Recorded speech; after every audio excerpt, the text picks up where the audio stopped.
Well, I did after the game. I seen him, but it was pretty cool. I was like, "What's up, GOAT?" As soon as I seen him, Aaron Rodgers. What's up, GOAT?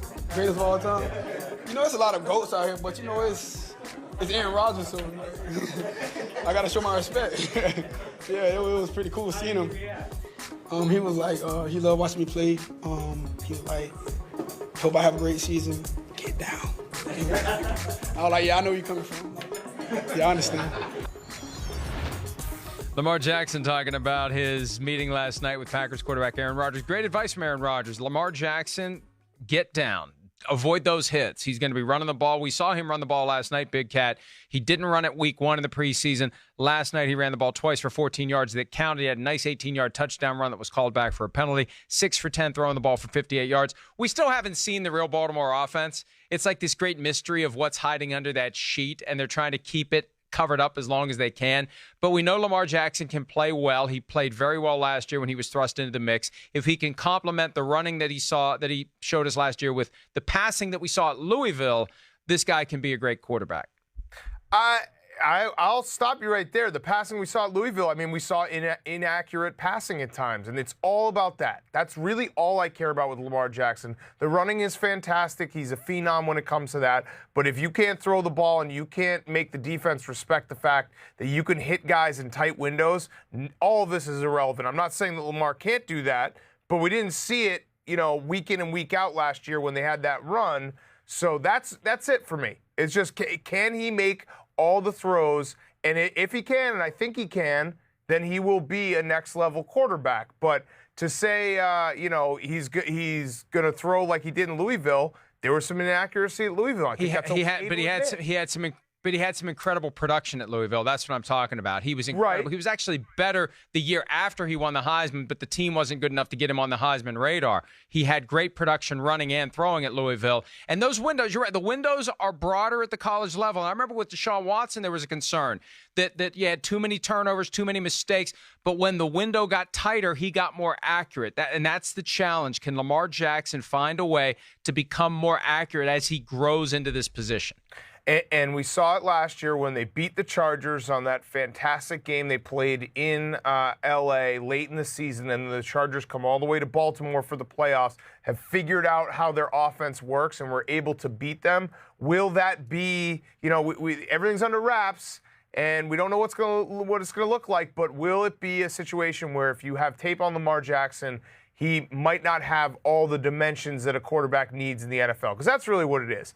Lamar Jackson, and I think he'll get there, but you have to be able to do everything to keep defenses honest, because if you can't make some of the throws that NFL quarterbacks need to make and make them accurately, a defense can game plan pretty easily for you and shut that down. So it's going to be exciting to see. Lamar Jackson is one of those guys that, I enjoy watching him, and I can't wait to see his progression. But these first few weeks of the Ravens, a team that should be very good, especially on the defensive side, it's going to be very fascinating to watch.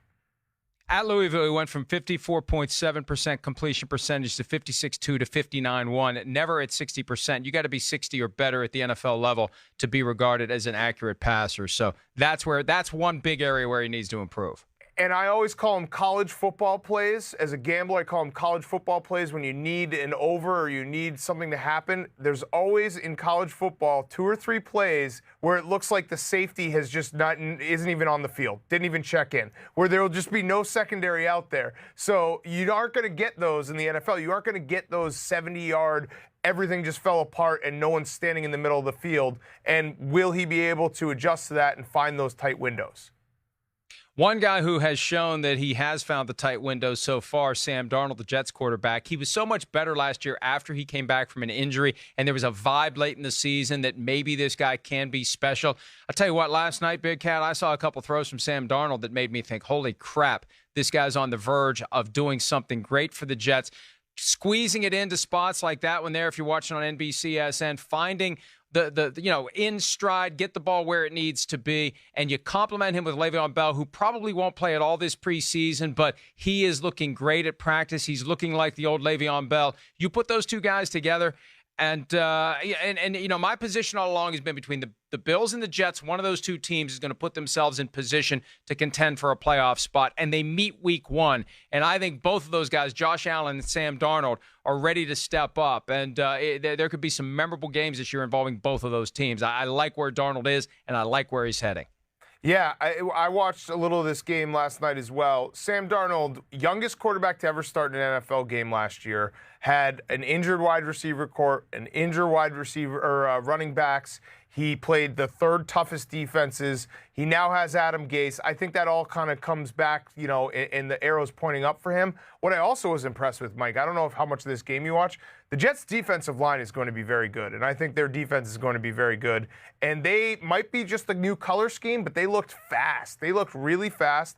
I agree with you. I think the Jets will be one of those teams that will be knocking on that playoffs, whether it be a wild card or maybe, you know, get to that 9-10 wins where they're making it a little bit nervous for the Patriots. But I'm not going to do that. I'm not going to fall in the trap that everyone falls into right around this time every single year where they declare another AFC East team to win the AFC East. No. It is the dumbest thing that sports media does every single year. They're like, well, watch out for the Dolphins. This is the year. Nope. Until Tom Brady retires, you cannot say that. Yep, I agree with you on that. I think the best they can hope for, the Jets or the Bills or even the Dolphins, is a shot at the 5 seed or the 6 seed. And for the Dolphins, that is a real stretch. Hi, I'm Mike Tirico, and thanks for watching. Make sure to hit subscribe for the latest news and highlights from NBC Sports.